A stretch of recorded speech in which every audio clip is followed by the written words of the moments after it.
الحمد لله رب العالمين الرحمن الرحيم مالك يوم الدين إياك نعبد وإياك نستعين اهدنا الصراط المستقيم صراط الذين أنعمت عليهم غير المغضوب عليهم ولا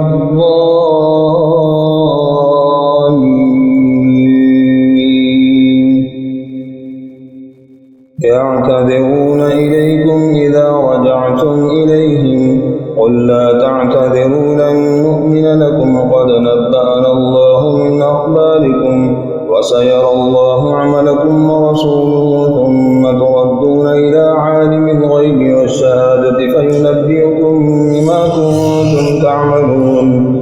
سيحلفون بالله لكم إذا انقلبتم إليهم لتعرضوا عنهم فأعرضوا عنهم إنهم رجس ومأواهم جهنم جزاء بما كانوا يكسبون يحلفون لكم لترضوا عنهم فإن ترضوا عنهم فإن الله لا يرضى عن القوم الفاسقين الأعراب أشد كفرا ونفاقا وأجدر أن لا يعلموا حدود ما أنزل الله على رسوله والله عليم حكيم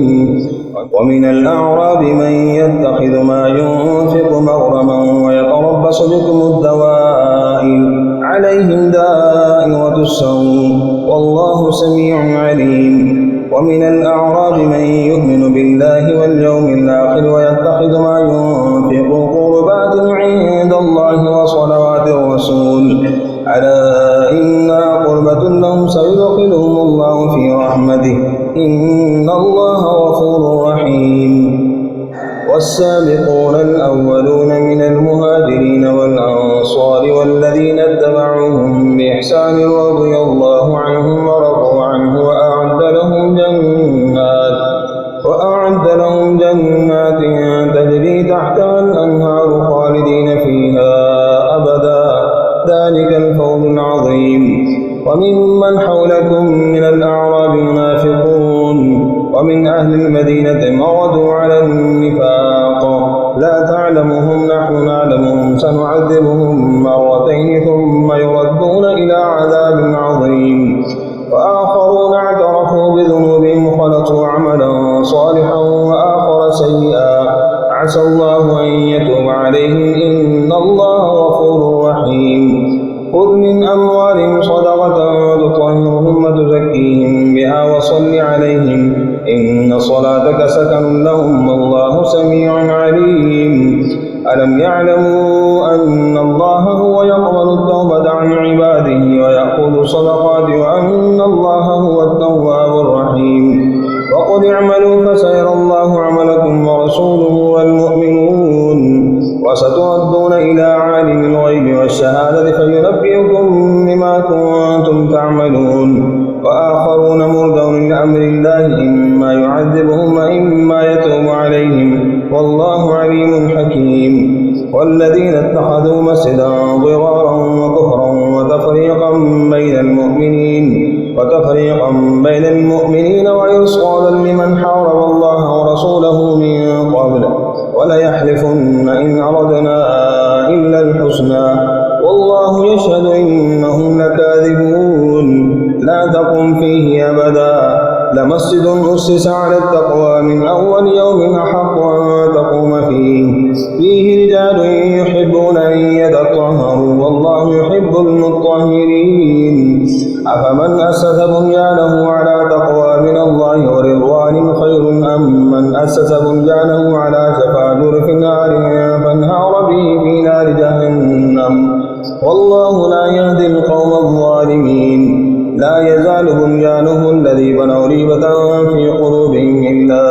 أن تقطع قلوبهم والله عليم حكيم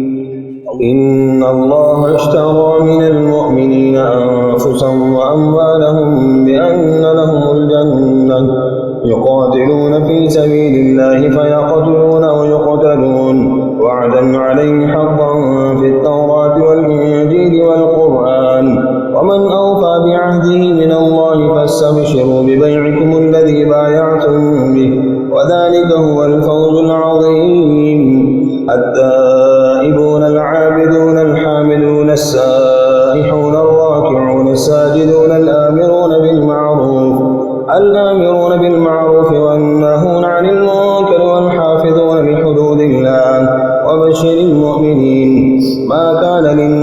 أيها الذين آمنوا أن يستغفروا للمشركين ولو كانوا أولي قربى من بعد ما تبين لهم أنهم أصحاب الجحيم. وما كان استغفار إبراهيم لأبيه إلا عن موعدة وعدها إياه، فلما تبين له أنه عدو لله تبرأ منه، إن إبراهيم لأواه حليم. وما كان الله ليضل قوما بعد إذ هداهم حتى يبين لهم ما يتقون، إن الله بكل شيء عليم. إن الله له ملك السماوات والأرض يحيي ويميت، وما لكم من دون الله من ولي ولا نصير. لقد تاب الله على النبي والمهاجرين والأنصار الذين اتبعوه في ساعة العسرة من بعد ما كاد يزيغ قلوب فريق منهم ثم تاب عليهم، إنه بهم رءوف رحيم. وعلى الثلاثة الذين خلفوا حتى إذا ضاقت عليهم الأرض بما رحبت وضاقت عليهم أنفسهم وظنوا أن لا ملجأ من الله إلا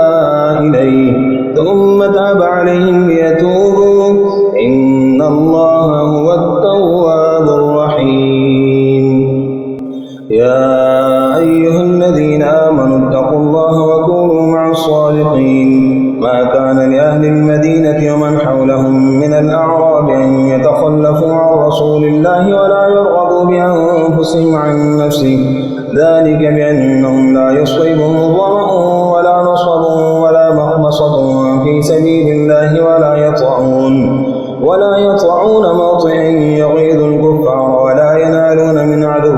نيلا إلا كتب لهم به عمل صالح، إن الله لا يضيع أجر المحسنين. ولا ينفقون نفقة صغيرة ولا كبيرة ولا يقطعون واديا إلا كتب لهم ليجزيهم الله أحسن ما كانوا يعملون. وما كان المؤمنون لينفروا كافة، فلولا نفر من كل فرقة منهم طائفة ليتفقهوا في الدين ولينذروا قومهم إذا رجعوا إليهم لعلهم يحذرون. يا أيها الذين آمنوا قاتلوا الذين يلونكم من الكفار وليجدوا فيكم غلظة، واعلموا أن الله مع المتقين. وإذا ما أنزلت سورة فمنهم من يقول أيكم زادتهم هذه إيمانا، فأما الذين آمنوا فزادتهم إيمانا وهم يستبشرون، وأما الذين في قلوبهم مرض فزادتهم رجسا إلى رجسهم وماتوا وهم كافرون. أولا يرون أنهم يفتنون في كل عام مرة أو مرتين ثم لا يتوبون ولا هم يذكرون. وإذا ما أنزلت سورة نظر بعضهم إلى بعض هل يراكم من أحد ثم صرف الله قلوبهم بأنهم قوم لا يفقهون. لقد جاءكم رسول من أنفسكم عزيز عليه ما عنتم حريص عليكم بالمؤمنين رءوف رحيم. لقد جاءكم رسول من أنفسكم عزيز عليه ما عنتم حريص عليكم بالمؤمنين رءوف رحيم. فإن تولوا فقل حسبي الله لا إله إلا هو عليه توكلت وهو رب العرش العظيم. ألف لام را، تلك آيات الكتاب الحكيم. أكان للناس عجبا أن أوحينا إلى رجل منهم أن أنذر الناس وبشر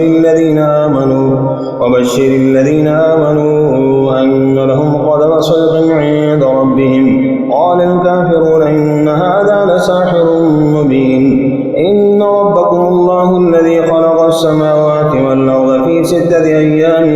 ثم استوى على العرش يدبر الأمر، ما من شفيع إلا من بعد إذنه، ذلكم الله ربكم فاعبدوه أفلا تذكرون. إليه مرجعكم جميعا وعد الله حقا، إنه يبدأ الخلق ثم يعيده ليجزي الذين الذين آمنوا وعملوا الصالحات بالقسط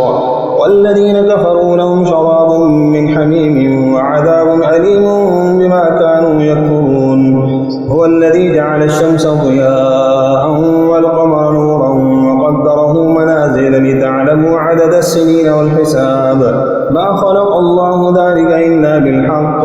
يفصل الآيات لقوم يعلمون إن في اختلاف الليل والنهار وما خلق الله في السماوات والأرض لآيات لقوم يتقون إن الذين لا يرجون لقاءنا ورضوا بالحياة الدنيا واطمأنوا بها والذين هم عن آياتنا غافلون أولئك مأواهم النار بما كانوا يكسبون إن الذين آمنوا وعملوا الصالحات يهديهم ربهم بإيمانهم تجري من تحتهم الأنهار في جنات النعيم دعواهم فيها سبحانك اللهم وتحيتهم فيها سلام وآخر دعواهم أن الحمد لله رب العالمين ولو يعجل الله للناس الشر واستعجالهم بالخير لقضي إليهم أجلهم فنذر الذين لا يرجون لقاءنا في طغيانهم يعمهون وإذا مس الإنسان الضر دعانا لجنبه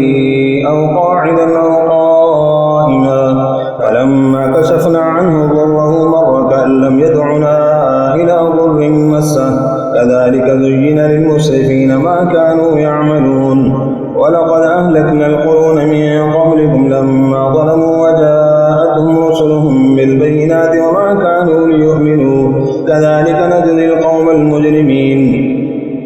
ثم جعلناكم خلائف في الأرض من بعدهم لننظر كيف تعملون وإذا تتلى عليهم آياتنا بينات قال الذين لا يرجون لقاء نأت بقرآن غير هذا أو بدله قل ما يكون لي أن أبدله من تلقاء نفسي إن أتبع إلا ما يوحى إلي إني أخاف إن عصيت ربي عذاب يوم عظيم قل لو شاء الله ما تلوته عليكم ولا أدراكم به فقد لبثت فيكم عمرا من قبله أفلا تعقلون فمن أظلم ممن افترى على الله كذبا أو كذب بآياته إنه لا يفلح المجرمون ويعبدون من دون الله ما لا يضرهم ولا ينفعهم ويقولون هؤلاء شفعاؤنا عند الله قل أتنبئون الله بما لا يعلم في السماوات ولا في الأرض سبحانه وتعالى عما يشركون وما كان الناس إلا أمة واحدة فاختلفوا ولولا كلمة سبقت من ربك لقضي بينهم فيما فيه يختلفون ويقولون لولا أنزل عليه آية من ربه فقل إنما الغيب لله فانتظروا إني معكم من المنتظرين وإذا أذقنا الناس رحمة من بعد ضراء مستهم إذا لهم مكر في آياتنا قل الله أسرع مكرا إن رسلنا يكتبون ما تمكرون هو الذي يسيركم في البر والبحر حتى إذا كنتم في الفلك وجرين بهم بريح طيبة وفرحوا بها جاءتها ريح عاصف وجاءهم الموج من كل مكان وظنوا أنهم محيط بهم دعوا الله مخلصين له الدين لئن أنجيتنا من هذه لنكونن من الشاكرين فلما أنجاهم إذا هم يبغون في الأرض بغير الحق يا أيها الناس إنما بغيكم على أنفسكم متاع الحياة الدنيا ثم إلينا مرجعكم فننبئكم بما كنتم تعملون إنما مثل الحياة الدنيا كماء إن أنزلناه من السماء فاختلط به نبات الأرض مما يأكل الناس والأنعام حتى إذا أخذت الأرض زخرفها وزينت وظن أهلها أنهم قادرون عليها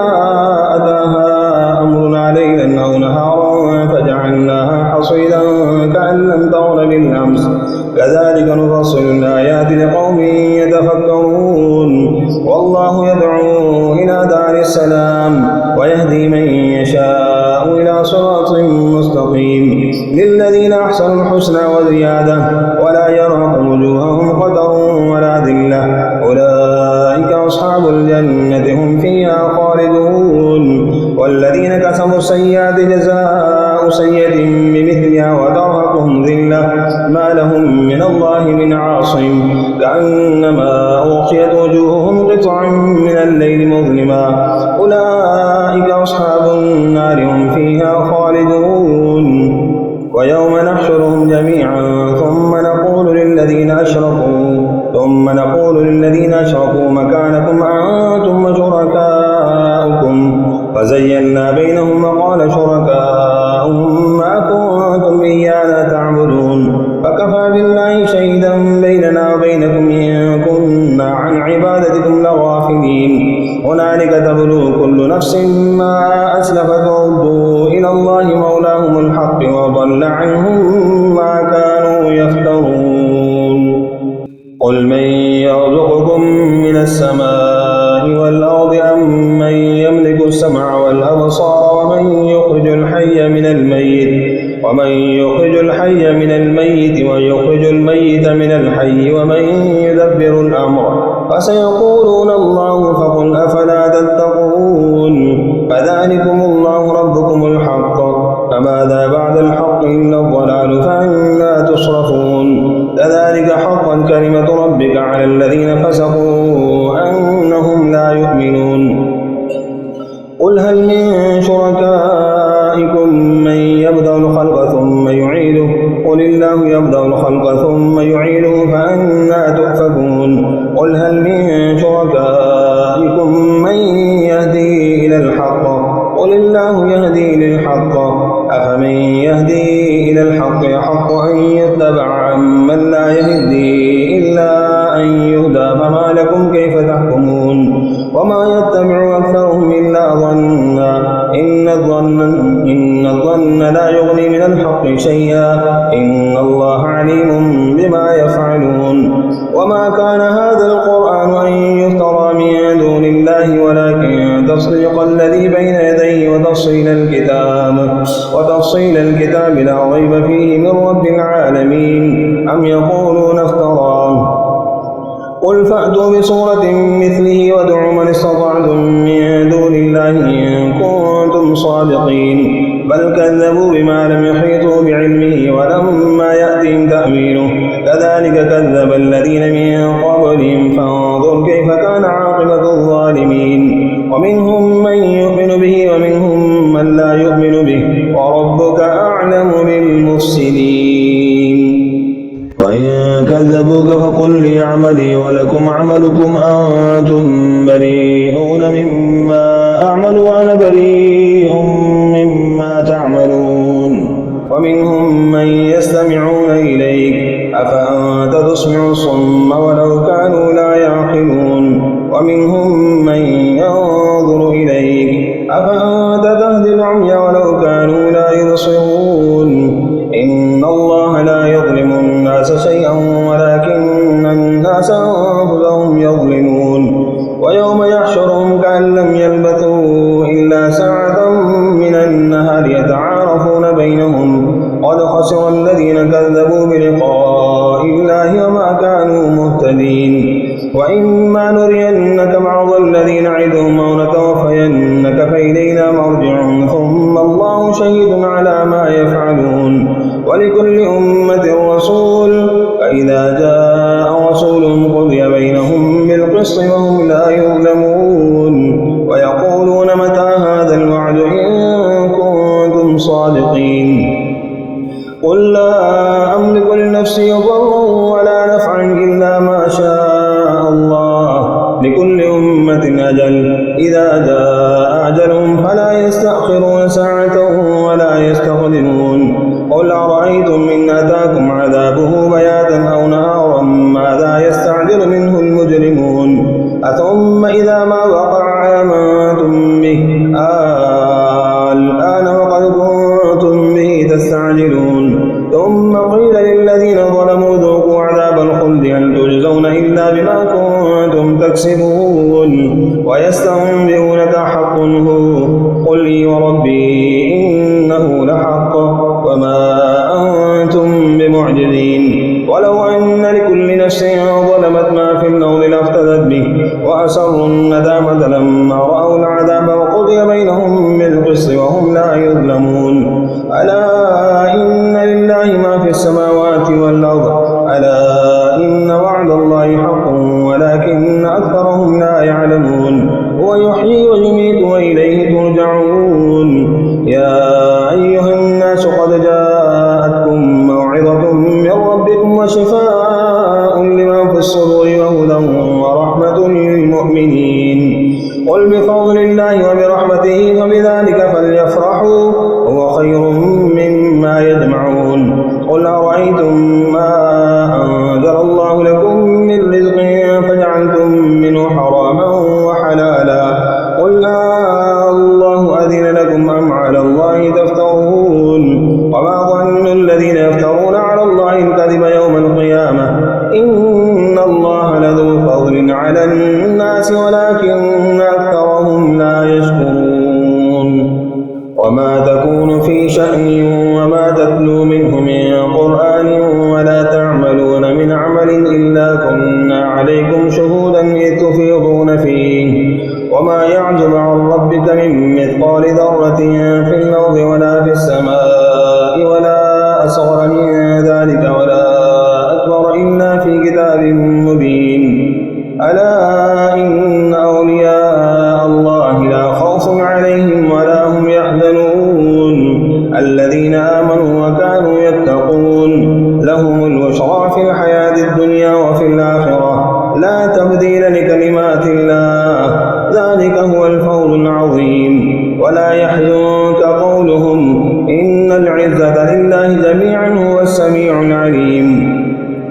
ألا إن لله ما في السماوات وما في الأرض وما يتبع الذين يدعون من دون الله شركاء إن يتبعون إلا الظن وإن هم إلا يخرصون هو الذي جعل لكم الليل لتسكنوا فيه والنهار مبصرا إن في ذلك لآيات لقوم يسمعون قالوا اتخذ الله ولدا سبحانه هو الغني له ما في السماوات وما في الأرض إن عندكم من سلطان بهذا أتقولون على الله ما لا تعلمون قل إن الذين يفترون على الله الكذب لا يفلحون متاع في الدنيا ثم إلينا مرجعهم ثم نذيقهم العذاب الشديد بما كانوا يكفرون واتل عليهم نبأ نوح إذ قال لقومه يا قوم إن كان كبر عليكم مقامي وتذكيري بآيات الله فعلى الله توكلت فاجمعوا أمركم وشركاءكم ثم لا يكن أمركم عليكم غمة ثم قضوا إلي ولا تنذرون فإن توليتم فما سألتكم من أجر إن أجري إلا على الله وأمرت أن أكون من المسلمين فكذبوا فنجيناه ومن معه في الفلك وجعلناهم خلائف وأغرقنا الذين كذبوا بآياتنا فانظر كيف كان عاقبة المنذرين ثم بعثنا من بعده رسلا إلى قومهم فجاءوهم بالبينات فما كانوا ليؤمنوا بما كذبوا به من قبل كذلك نطبع على قلوب المعتدين ثم بعثنا من بعدهم موسى وهارون إلى فرعون وملئه بآياتنا فاستكبروا وكانوا قوما مجرمين فلما جاءهم الحق من عندنا قالوا إن هذا لسحر مبين قال موسى أتقولون للحق لما جاءكم سحر هذا ولا يفلح الساحرون قالوا أجئتنا لتلفتنا عما وجدنا عليه آباءنا وتكون لكما الكبرياء في الأرض وما نحن لكما بمؤمنين وقال فرعون ائتوني بكل ساحر عليم فلما جاء السحرة قال لهم موسى ألقوا ما أنتم ملقون فلما ألقوا قال موسى ما جئتم به السحر إن الله سيبطله إن الله لا يصلح عمل المفسدين ويحق الله الحق بكلماته ولو كره المجرمون فما آمن لموسى إلا ذرية من قومه على خوف من فرعون وملئهم أن يفتنهم وإن فرعون لعال في الأرض وإنه لمن المسرفين فقال موسى يا قوم إن كنتم آمنتم بالله فعليه توكلوا إن كنتم مسلمين فقالوا على الله توكلنا ربنا لا تجعلنا فتنة للقوم الظالمين ونجنا برحمتك من القوم الكافرين وأوحينا إلى موسى وأخيه أن تبوأ لقومكما بمصر بيوتا وجعلوا بيوتكم قبلة وأقيموا الصلاة وبشر المؤمنين وقال موسى ربنا إنك آتيت فرعون وملأه زينة وأموالا في الحياة الدنيا ربنا ليضلوا عن سبيلك ربنا اطمس على أموالهم واشدد على قلوبهم فلا يؤمنوا حتى يروا العذاب الأليم قال قد أجيبت دعوتكما فاستقيما ولا تتبعان سبيل الذين لا يعلمون وجاوزنا ببني إسرائيل البحر فأتبعهم فرعون وجنوده بغيا وعدوا حتى إذا أدركه الغرق قال آمنت أنه لا إله إلا الذي آمنت به بنو إسرائيل وأنا من المسلمين الآن وقد عصيت قبل وكنت من المفسدين فاليوم ننجيك ببدنك لتكون لمن خلفك آية وإن كثيرا من الناس عن آياتنا لغافلون ولقد بوأنا بني إسرائيل مبوأ صدق ورزقناهم من الطيبات فما اختلفوا حتى جاءهم العلم إن ربك يقضي بينهم يوم القيامة فيما كانوا فيه يختلفون فإن كنت في شك مما أنزلنا إليك فاسأل الذين يقرؤون الكتاب من قبلك لقد جاءك الحق من ربك فلا تكونن من الممترين ولا تكونن من الذين كذبوا بآيات الله فتكون من الخاسرين إن الذين حقت عليهم كلمة ربك لا يؤمنون ولو جاءتهم كل آية حتى يروا العذاب الأليم فلولا كانت قرية آمنت فنفعها إيمانها إلا قوم يونس لما آمنوا كشفنا عنهم عذاب الخزي في الحياة الدنيا ومتعناهم إلى حين ولو شاء ربك لآمن من في الأرض كلهم جميعا أفأنت تكره الناس حتى يكونوا مؤمنين وما كان لنفس أن تؤمن إلا بإذن الله ويجعل الرجس على الذين لا يعقلون قل انظروا ماذا في السماوات والأرض وما تغني الآيات والنذر عن قوم لا يؤمنون فهل ينتظرون إلا مثل أيام الذين خلوا من قبلهم قل فانتظروا إني معكم من المنتظرين ثم ننجي رسلنا والذين آمنوا كذلك حقا علينا ننجي المؤمنين قل يا أيها الناس إن كنتم في شك من ديني فلا أعبد الذين تعبدون من دون الله ولكن أعبد الله الذي يتوفاكم وأمرت أن أكون من المؤمنين وأن أقم وجهك للدين حنيفا ولا تكونن من المشركين ولا تدع من دون الله ما لا ينفعك ولا يضرك فإن فعلت فإنك إذا من الظالمين وإن يمسسك الله بضر فلا كاشف له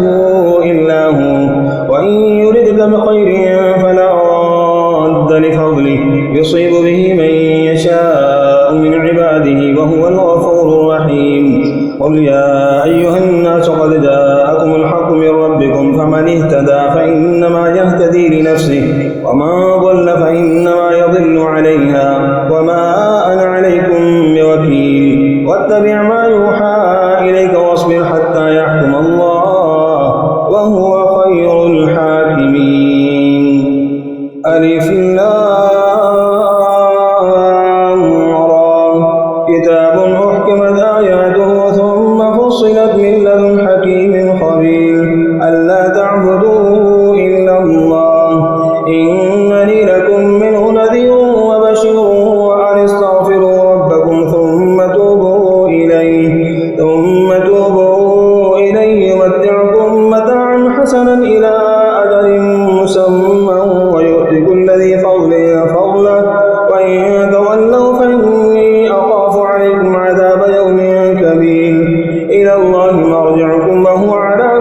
يستغشون ثيابهم يعلم ما يسرون وما يعلنون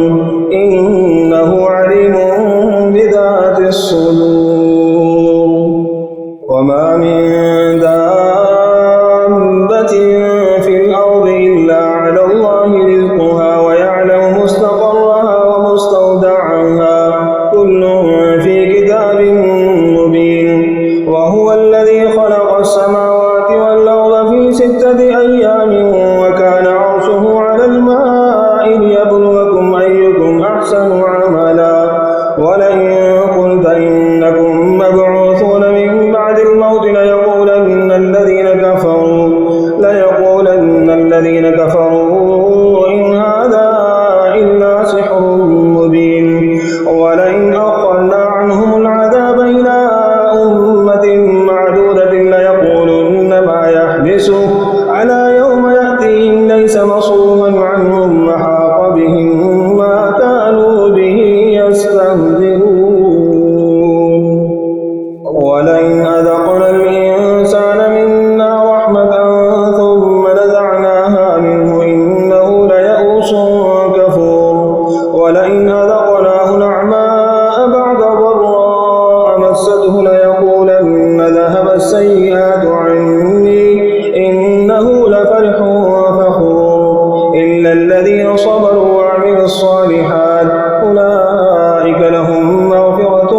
وأجر كبير فلعلك تارك بعض ما يوحى إليك وضائق به صدرك أن يقولوا لولا أنزل عليه كنز أو جاء معه ملك إنما أنت نذير والله على كل شيء وكيل أم يقولون افتراه قل فأتوا بعشر صور مثله مفتريات وادعوا من استطعتم من دون الله إن كنتم صادقين فإن لم يستجيبوا لكم فاعلموا أنما أنزل بعلم الله وأن لا إله إلا هو فهل أنتم مسلمون من كان يريد الحياة الدنيا وزينتها نوفي إليهم أعمالهم فيها وهم فيها لا يبخسون أولئك الذين ليس لهم في الآخرة إلا النار وحبط ما صنعوا فيها وباطل ما كانوا يعملون أفمن كان على بينة من ربه ويتلو شاهد منه ومن قبله كتاب موسى إماما ورحمة أولئك يؤمنون به ومن يكفر به من الأحزاب فالنار موعده فلا تك في مرية منه إنه الحق من ربك ولكن أكثر الناس لا يؤمنون ومن أظلم ممن افترى على الله كذبا أولئك يعرضون على ربهم ويقول الأشهاد هؤلاء الذين كذبوا على ربهم ألا لعنة الله على الظالمين الذين يصدون عن سبيل الله ويبغونها عوجا وهم بالآخرة هم كافرون أولئك لم يكونوا معجزين في الأرض وما كان لهم من دون الله من أولياء يضاعف لهم العذاب ما كانوا يستطيعون السمع وما كانوا يبصرون أولئك الذين خسروا أنفسهم وضل عنهم ما كانوا يفترون لا جرم أنهم في الآخرة هم الأخسرون إن الذين آمنوا وعملوا الصالحات وأخبتوا إلى ربهم أولئك أصحاب الجنة هم فيها خالدون مثل الفريقين كالأعمى والأصم والبصير والسميع هل يستويان مثلا أفلا تذكرون ولقد أرسلنا نوحا إلى قومه إني لكم نذير مبين ألا تعبدوا إلا الله إني أخاف عليكم عذاب يوم أليم فقال الملأ الذين كفروا من قومه ما نراك إلا بشرا مثلنا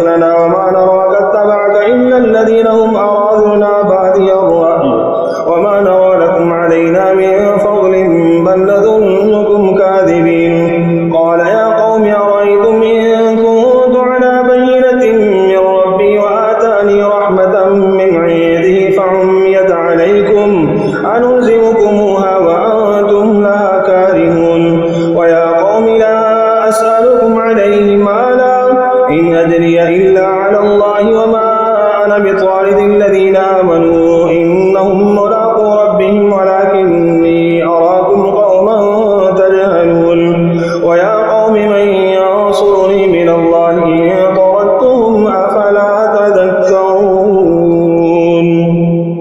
ولا أقول لكم عندي خزائن الله ولا أعلم الغيب ولا أقول إني ملك ولا أقول للذين تزدري أعينكم لن يؤتيهم الله خيرا الله أعلم بما في أنفسهم إني إذا لمن الظالمين قالوا يا نوح قد جادلتنا فأكثرت جدالنا فأتنا بما تعدنا إن كنت من الصادقين قال إنما يأتيكم به الله إن شاء وما أنتم بمعجزين ولا ينفعكم نصحي إن أردت أن أنصح لكم إن كان الله يريد أن يغويكم هو ربكم وإليه ترجعون أم يقولون افتراه قل إن افتريته فعلي إجرامي وأنا بريء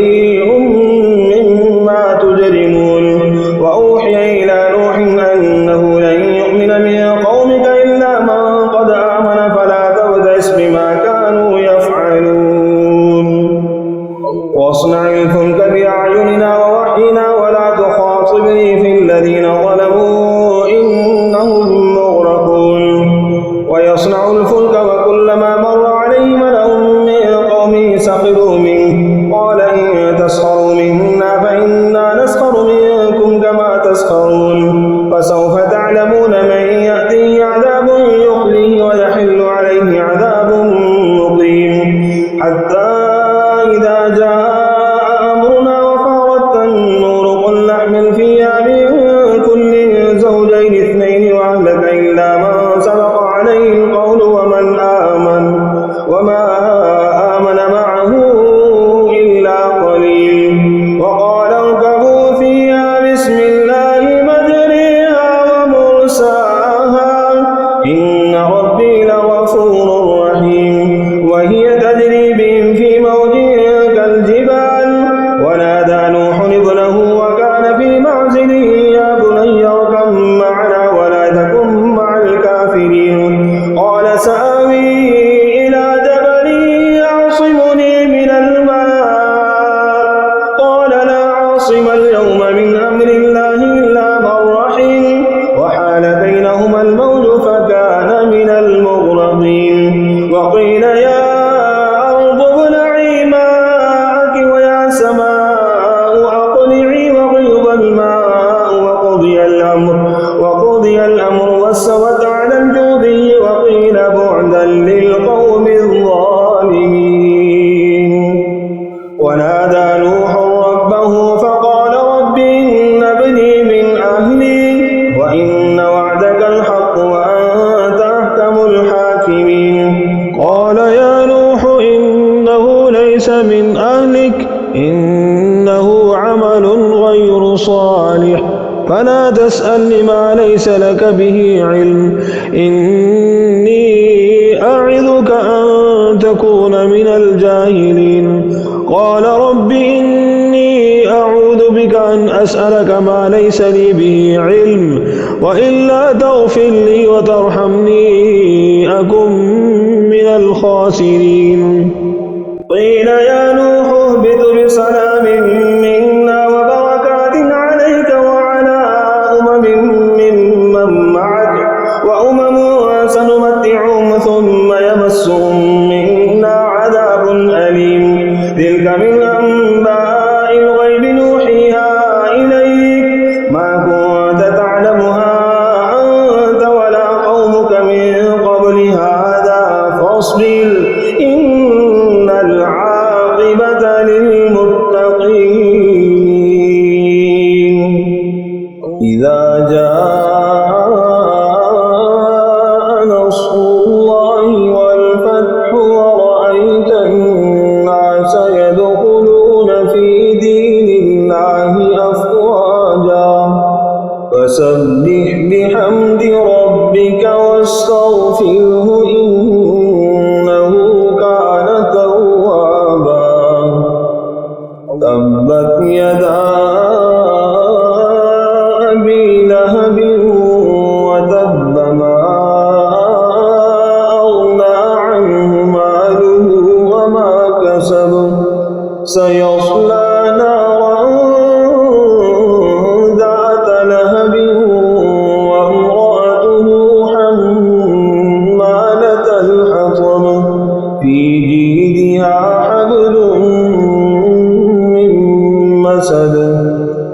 قل هو